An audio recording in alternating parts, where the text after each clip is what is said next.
Book 10 Marauding Through the Night. So by the ships, the other lords of Achaea's armies slept all night long, overcome by gentle sleep. But not the great field marshal Agamemnon. The sweet embrace of sleep could not hold him. His mind kept churning, seething. Like Zeus's bolts, when the lord of bright-haired Hera flashes lightning, threatening to loose torrential rain, or pelting hail or snow when a blizzard drifts on fields, or driving on somewhere on earth the giant jaws of rending war. So thick and fast the groans came from Atridae, wrenching his chest, heaving up from his heart and rocked his very spirit to the core. Now, as he scanned across the Trojan plain, Agamemnon marveled in horror at those fires, 1,000 fires blazing against the walls of Troy, and the shrill of pipes and flutes and low roar of men. And now as he glanced back at Achaea's troops and ships, he tore out his hair by the roots. He looked to Zeus on high, groaning from the depths of his proud, embattled heart. But soon, this recourse struck his mind as best. He would go and approach the son of Neleus first, and see if Nestor could work out something with him, some foolproof plan that just might ward disaster off the Achaean forces. He rose up quickly, and over his chest he pulled a battle shirt. Under his smooth feet he fastened supple sandals. Round him slung the glossy hide of a big tawny lion, swinging down to his heels, and grasped a spear. And the same anguish shook Menelaus too. No sleep could settle over his eyes, not now. He feared his men might meet the worst at last, comrades who crossed a waste of seas for him to raise Troy and mount their fierce assault. First, he covered his broad back with leopard skin, a fine spotted hide. Then lifting a round helmet of good, sturdy bronze, he fitted it to his head, he took a spear in his grip, and off he strode to rouse his brother, king of all the Argives, the armies that prized him in his power like a god. And Menelaus found him alongside his ship's stern, strapping his handsome gear around his shoulders. Agamemnon warmed with pleasure as he came up, but Menelaus, lord of the war cry, ventured first. "Why arming now, my brother? To spur a volunteer to spy on Trojan lines? Not a man in sight will take that mission on, I fear, and go against our enemies, scout them out alone in the bracing God-sent night. It will take a daring man to do the job." King Agamemnon answered crisply, "Tactics, my noble Menelaus. That's what we need right now, you and I both, and cunning tactics, too. Something to shield and save our men and ships, since Zeus's heart has turned. His mighty heart is set on Hector's offerings more than ours. I've never seen or heard tell of a single man wreaking so much havoc in one day as Hector, Zeus's favorite, wreaks against our troops, and all on his own, no son of god or goddess. He's made us slaughter, I tell you, pain for Achaeans, enough to last us down the years to come. What blows he's dealt to our men! Go now. Call Ajax, Idomeneus, quickly. Make a run for it down along the ships. I'll go after Nestor, wake and rouse him, see if the good man wants to join the guard, that strong contingent, and give them orders. He's the one they'll obey. His own son commands the sentry line, he and Idomeneus' aide Meriones. They above all, we put those men in charge." The lord of the warcry nodded. "Yes, fine, but what orders for me? Do I stay with them, waiting for you to come, or follow you on the run once I have given the captains your command?" The marshal made things clearer. "You stay here, so we don't miss one another rushing back and forth in the endless maze of pathways up and down the camp. But shout wherever you go. Tell them to stay awake, and call each man by his name and father's line. Show them all respect. Not too proud now. We are the ones who ought to do the work. On our backs, from the day that we were born, it seems that Zeus has piled his pack of hardships." With his order clear, he sent his brother off while he went after Nestor, the old commander. He found him beside his black ship and shelter, stretched on a fleecy bed, his blazoned gear at hand, his shield and 2 long spears and burnished helmet. His war belt lay beside him, gleaming in all its fire. The old man cinched it on whenever he'd harness up, marching his men to war where fighters die. Nestor gave no ground to withering old age. He propped himself on an elbow, craned his head, and probed sharply, whispering through the dark. Who goes there? Stalking along the ships, alone through camp in the very dead of night when other mortals try to catch some sleep? Tracking a stray mule or a lost companion? Speak! Don't steal on me in silence. What do you want? The lord of men Agamemnon reassured him. Nestor, son of Neleus, glory of Achaea, don't you recognize Agamemnon? The one man past all others. Zeus has plunged in troubles year in, year out, for as long as the life breath fills my lungs and the spring in my knees will lift me. I roam this way since sleep won't close my eyes. War's my worry, the agonies of our Achaeans. How I fear for our comrades, fear the worst. My mind is torn. I'm harried back and forth, the heart inside me pounding through my chest and the sturdy legs beneath me giving way. But if you want action now, sleeping is just as hard for you, it seems. Come, let's go down to the sentry line and see if, numb with exhaustion, lack of sleep they've nodded off, all duty wiped from their minds, the watch dissolved.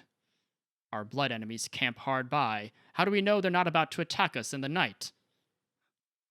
And the old charioteer warmed to his challenge. Great Marshal Atridae, lord of men Agamemnon. Hector and Hector's high hopes? Not a chance. The plans of Zeus will never bring them off, those dreams of glory inspiring Hector now. Oh, I think you'll have his troubles to shoulder, plenty of them too, if Achilles ever turns away from the heartbreaking anger deep inside him. Follow you, surely. Let's wake others also.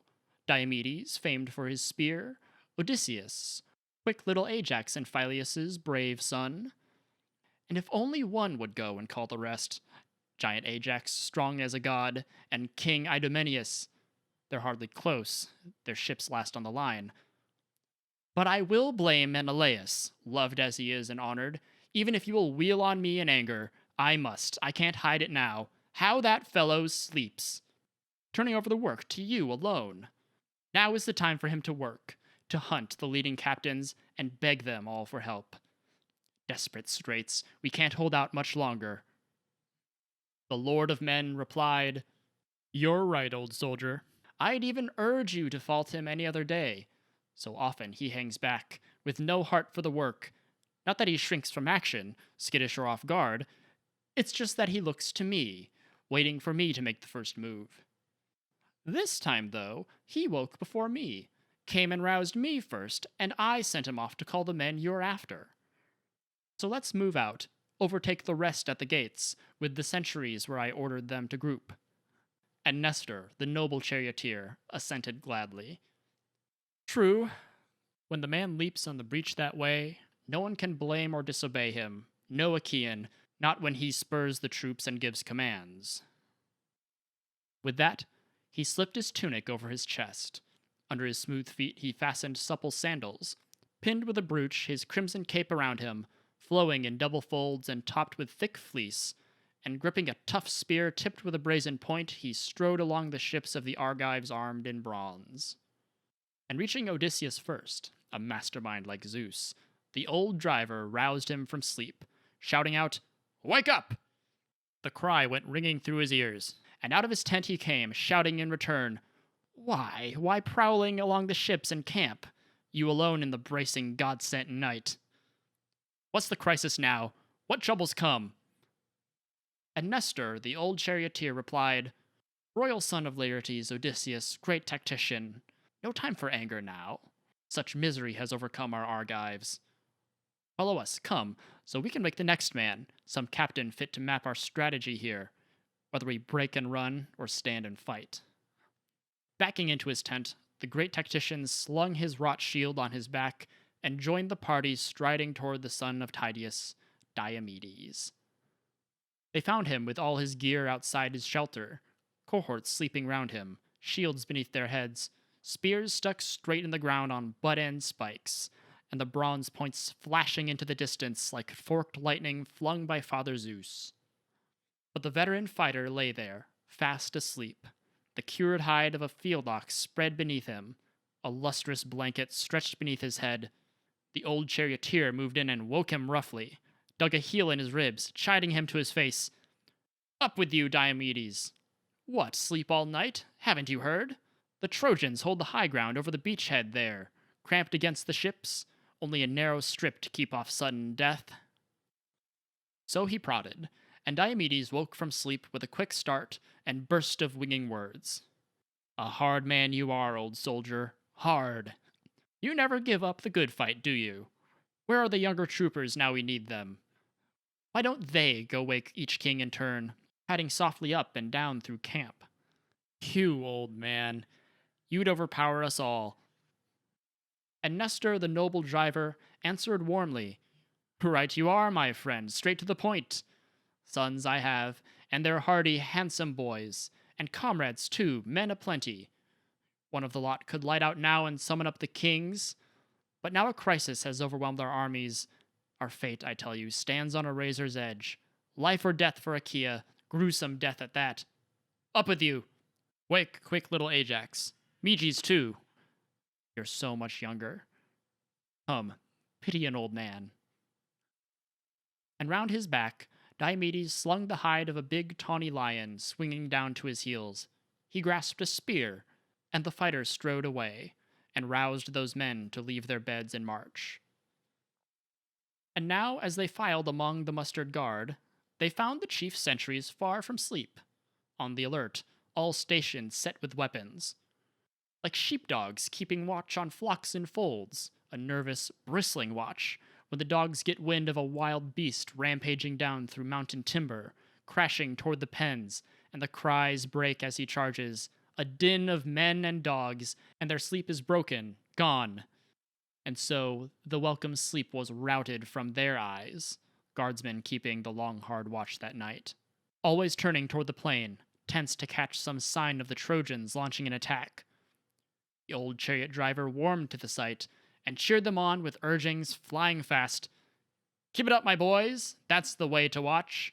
Not one of you submit to the grip of sleep. You'd give great joy to the men who'd take our lives." With that, the driver clambered through the trench. They took the old captain's lead, the Argive kings, all called to the muster now.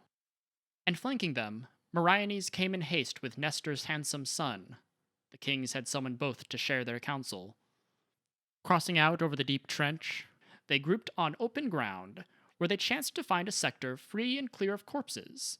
In fact, the very place where Hector in all his power had veered and turned away from cutting Argives down when the night closed in. There they settled, conferring among themselves till the noble horseman opened with his plan. "My friends, isn't there one man among us here so sure of himself, his soldier's nerve and pluck he'd infiltrate those overreaching Trojans? Perhaps he'd seize a straggler among the foe, or catch some rumor floating along their lines. What plans are they mapping? What maneuvers next? And are they bent on holding tight by the ships exposed, or heading home to Troy now they've trounced our armies? If a man could gather that, then make it back unharmed, why, what glory he'd gain across the whole wide earth in the eyes of every man. And what a gift he'd win! All the lords who command the ships of battle, each and every one will give him a black ewe suckling a young lamb. No prize of honor like it. They'll ask that man to every feast and revel." So Nestor proposed. All ranks held their peace, but Diomedes, lord of the war cry, spoke up briskly. "Nestor, the mission stirs my fighting blood. I'll slip right into enemy lines at once, those Trojans, camped at our flank. If another comrade would escort me, though, there'd be more comfort in it. Confidence, too. When two work side by side, one or the other spots the opening first if a kill's at hand. When one looks out for himself, alert but alone, his reach is shorter, his sly moves miss the mark." At that, a crowd volunteered to go with Diomedes. The two Eantes, old campaigners, volunteered. Meriones volunteered, and Nestor's son leapt up, and Menelaus the famous spearman volunteered, and battle-hardened Odysseus, too, to foray into the Trojan units camped for the night. Odysseus's blood was always up for exploit. But King Agamemnon interceded quickly. "Diomedes, a soldier after my own heart, pick your comrade now, whomever you want. the best of the volunteers. How many long to go? But no false respect. Don't pass over the better man and pick the worse. Don't bow to a soldier's rank, an eye to his birth, even if he's more kingly. He suddenly feared for red-haired Menelaus. But Diomedes, strong with the war cry, answered, "Is that an order? I pick my own comrade? Then how could I pass up royal Odysseus here? His heart so game, his fighting edge so keen, the best of us all in every combat mission. Athena loves the man. With him at my side, we'd go through fire and make it back alive. No one excels the mastermind of battle." But much enduring Odysseus cut him short. "Not too long on the praise. Don't fault me either. You're talking to Argive men who know my record. Let's move out. The night is well on its way, and day breaks near. The stars go wheeling by, the full of the dark is gone. 2 watches down, but the third's still ours for action." On that note, both men harnessed up in the grim gear of war. Thracimedes, staunch in combat, handed Tydeus' son a 2-edged sword. He'd left his own at the ship, a shield too, and over his head he set a helmet, bull's hide, bare of ridge and crest, a skull cap, so it's called, made to protect the heads of tough, young-blooded fighters. Meriones gave Odysseus bow, quiver, and sword, and over his head he set a helmet made of leather. Inside, it was crisscrossed taut with many thongs. Outside, the gleaming teeth of a white-tusked boar ran round and round in rows stitched neat and tight, a master craftsman's work, the cap in its center padded soft with felt. The wolf himself, Autolycus, lifted that splendid headgear out of Iliad once. He stole it from Ormenus' son Amintor years ago, breaching his sturdy palace walls one night, then passed it on to Amphidamas, Cythera born, Scandia bound. Amphidamas gave it to Mollus, a guest gift once, that Mollus gave to Meriones, his son, to wear in battle. And now it encased Odysseus' head, snug around his brows. And so, both harnessed up in the grim gear of war, the 2 men moved out, leaving behind them all the captains clustered on the spot. Athena winged a heron close to their path, and veering right.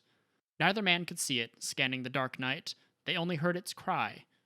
Glad for the lucky sign, Odysseus prayed to Pallas, "Hear me, daughter of Zeus, whose shield is thunder. Standing by me always, in every combat mission, no maneuver of mine slips by you. Now again, give me your best support, Athena. Comrade! Grant our return in glory back to the warships, once we've done some feat that brings the Trojans pain." Next, Diomedes, lord of the war cry, prayed aloud, "Hear me too, daughter of Zeus, tireless goddess. Be with me now, just as you went with father, veteran Tydeus, into Thebes that day. He ran ahead of the Argives with his message. He left his armored men among the Asopus banks, and carried a peaceful word to Theban cohorts crowded in their halls. But turning back he bent to some grand and grisly work with you, goddess, and you stood by him then, a steadfast ally. So come, stand by me now, protect me now. I will make you a sacrifice, a yearling heifer, broad in the brow, unbroken, never yoked by men. I'll offer it up to you. I'll sheathe its horns in gold." Their prayers rose, and Pallas Athena heard them.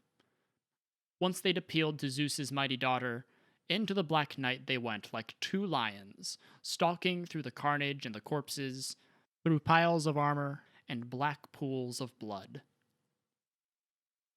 But no sleep for the headstrong Trojans either. Hector would not permit it. He summoned all his chiefs to a council of war, all Trojan lords and captains. Mustering them, he launched his own crafty plan. Who will undertake a mission and bring it off for a princely gift, a prize to match the exploit? I'll give him a chariot, 2 horses with strong necks, the best of the breeds beside Achaea's fast ships. Whoever will dare, what glory he can win, a night patrol by the ships to learn at once if the fleet's still guarded as before, or now, battered down at our hands, huddling together, they plan a quick escape, their morale too low to mount the watch tonight, bone-weary from battle. So Hector proposed. All ranks held their peace. But there was a man among the troops, one Dolon, a son of the sacred Trojan herald Eumedes. He was rich in bronze, rich in bars of gold, no feast for the eyes, but lightning on his feet, and an only son in the midst of 5 sisters. This one volunteered among the Trojans. Hector, the mission stirs my fighting blood. I'll reconnoiter the ships and gather all I can. Come, raise that scepter, and swear you'll give me the battle team and the burnished brazen car that carry great Achilles.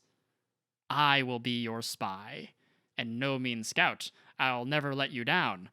I'll infiltrate their entire army, I will, all the way till I reach the ship of Agamemnon. That's where the captains must be mapping tactics now, whether they'll break and run or stand and fight. How he bragged, and Hector, grasping his scepter, swore a binding oath. Now Zeus my witness, thundering lord of Hera, no other Trojan fighter will ride behind that team, none but you, I swear. They will be your glory all your life to come. So Hector vowed. With an oath he swore in vain, but it spurred the man to action. Dolon leapt to it. He quickly slung a reflex bow on his back.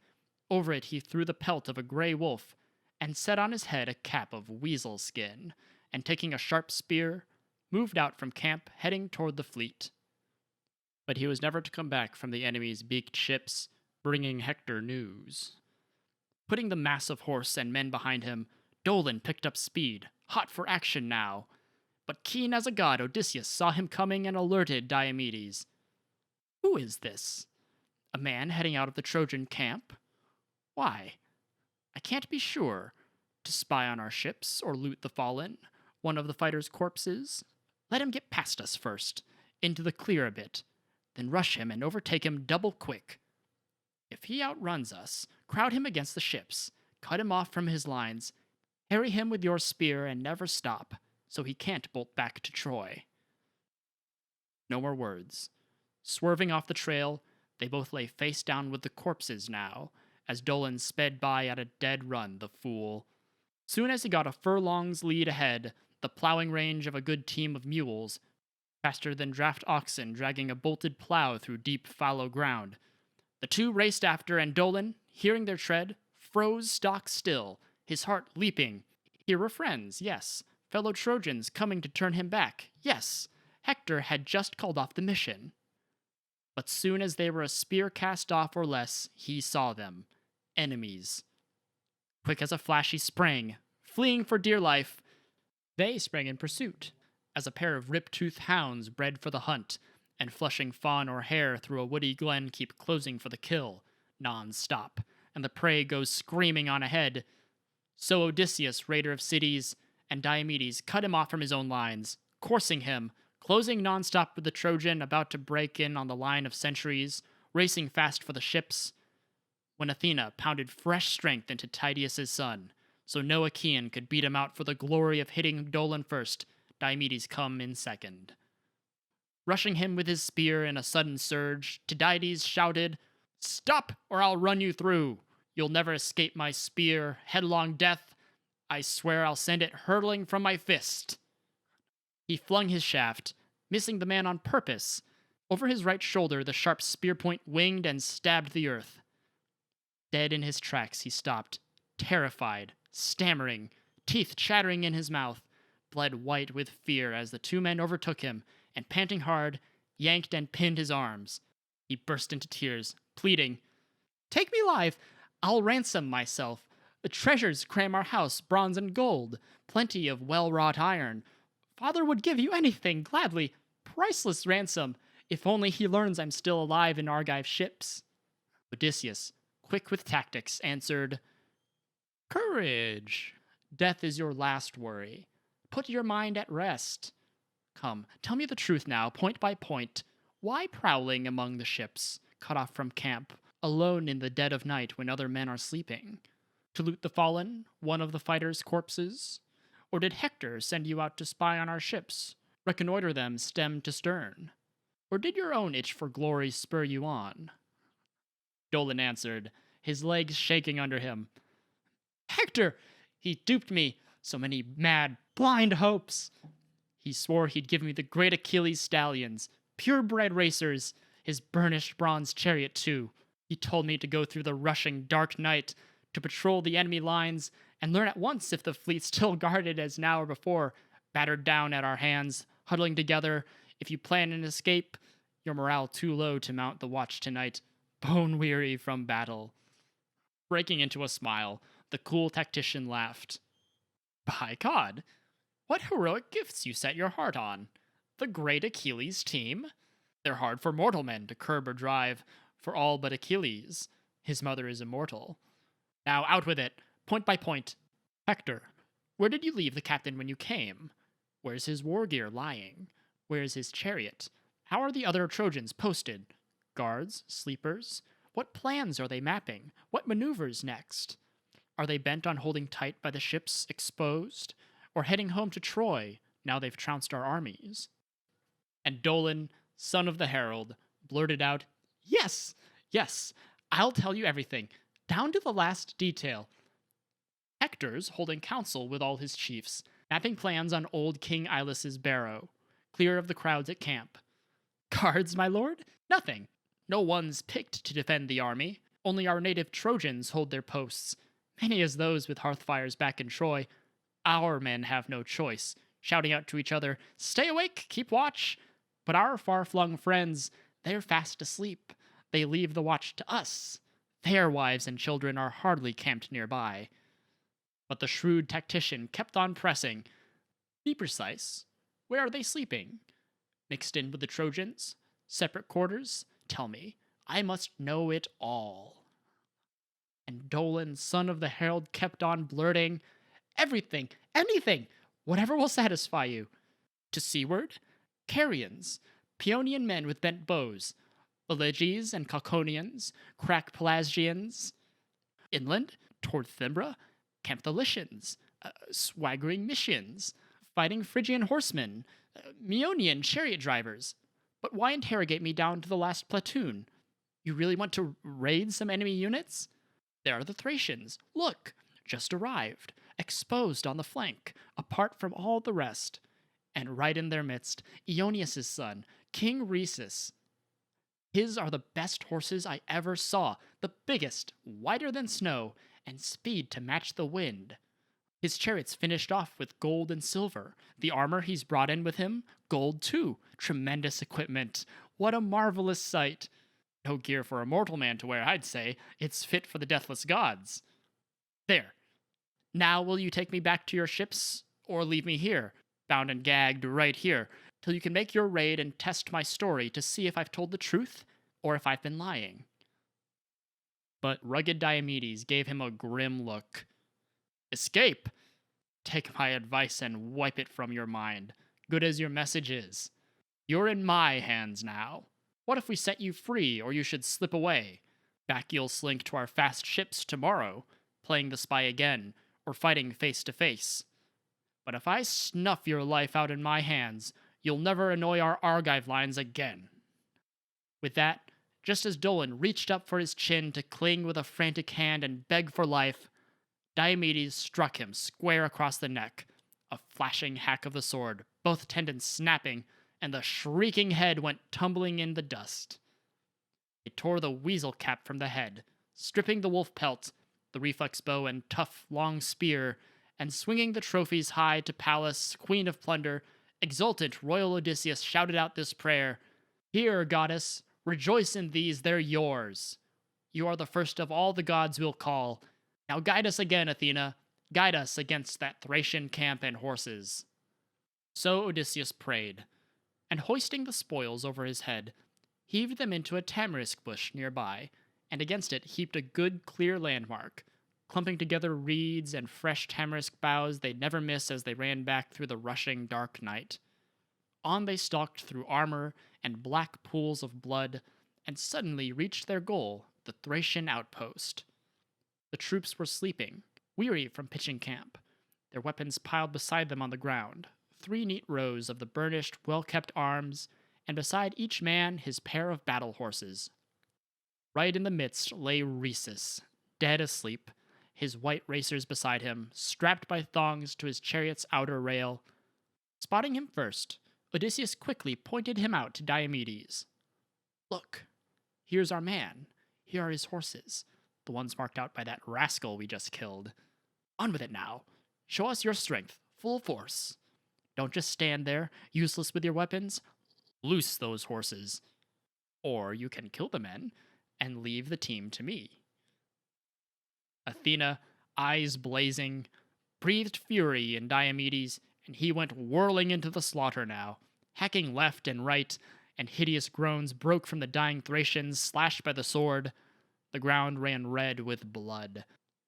As a lion springs on flocks unguarded, shepherd gone, pouncing on goats or sheep, and claw mad for the kill, so Tydeus' son went tearing into that Thracian camp until he'd butchered 12.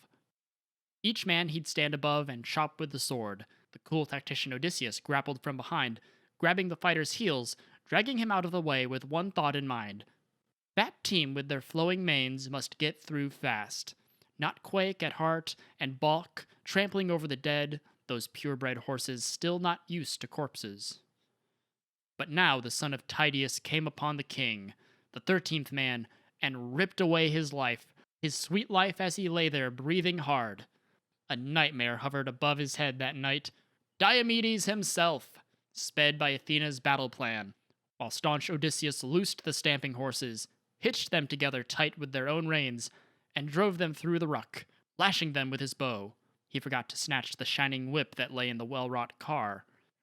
He whistled shrill, his signal to rugged Diomedes, pausing, deep in thought.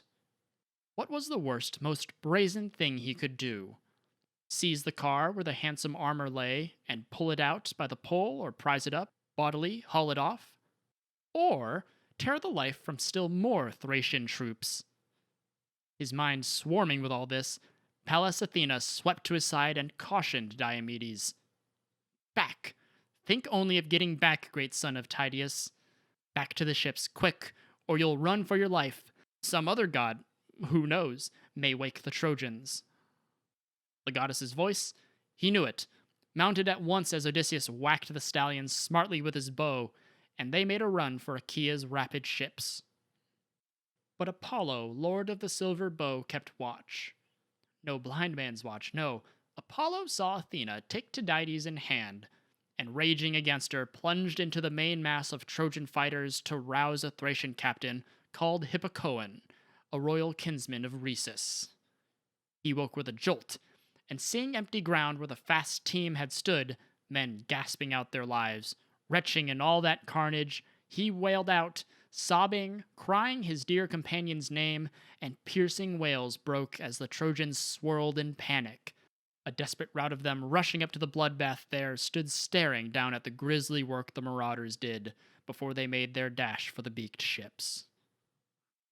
Reaching the place where they'd killed Hector's spy, Odysseus, dear to Zeus, reined in the headlong team, and leaping down to the ground, Tydides heaved the bloody spoils into his comrade's arms. He mounted again and flogged the horses hard, and on they flew to the ships, holding nothing back. That's where their spirits drove them to go. Nestor, the first to hear the thunder, shouted, Friends, lords of the Argives, all our captains, right or wrong, what can I say? My heart tells me, my ears ring with the din of drumming hooves. If only Odysseus and rugged Diomedes were driving racers off the Trojan lines, here and fast. I'm cold with fear. What if they've met the worst, our ranking Argives killed in a Trojan charge? Before he could say the last, the two raced in, leapt to the ground, and comrades hugged to them warmly, with handclasps all around, and words of welcome. Nestor the noble horseman led with questions. Tell me, Odysseus, Achaea's pride and glory, famous Odysseus, how did you get those horses? How? Stealing behind the Trojans' main lines? Or meeting up with a god who gave them to you? What terrific sheen! Silver afire like sunbeams. Day after day I've gone against the Trojans, never hanging back by the ships, I swear, old warrior that I am. But I've never seen such horses, never dreamed. I'd say an immortal came your way and gave you these. Zeus, who marshals the storm cloud, loves you both. Zeus's daughter, too, with the shield of thunder. Athena's eyes are shining on you both. The cool tactician set the record straight. No, no, Nestor, Achaea's greatest glory. Any god, if he really set his mind to it, could give us an even finer pair than this. Easily. The gods are so much stronger. Now, these horses you ask about, old soldier, they're newcomers, just arrived from Thrace. Their master, brave Diomedes, killed him off. 12 of his cohorts, too, all men of rank. And a 13th man besides, a scout we took, prowling along the ships, spying on our positions. Hector and all his princely Trojans sent him out. And across the trench he drove the purebred team, with a rough, exultant laugh as comrades cheered, crowding in his wake. And once they reached Tydides' sturdy lodge, they tethered the horses there with well-cut reins, hitching them by the trough where Diomedes' stallions pawed the ground, champing their sweet barley. Then away in his ship's stern Odysseus stowed the bloody gear of Dolon, in pledge of the gift they'd sworn to give Athena. The men themselves, wading into the sea, washed off the crusted sweat from shins and necks and thighs, and once the surf had scoured the thick caked sweat from their limbs, and the two fighters cooled, their hearts revived, and into the polished tubs they climbed and bathed. And rinsing off, their skins sleek with an olive oil rub, they sat down to their meal, and dipping up their cups from an overflowing bowl, they poured them forth. Honeyed, mellow wine to the great goddess Athena.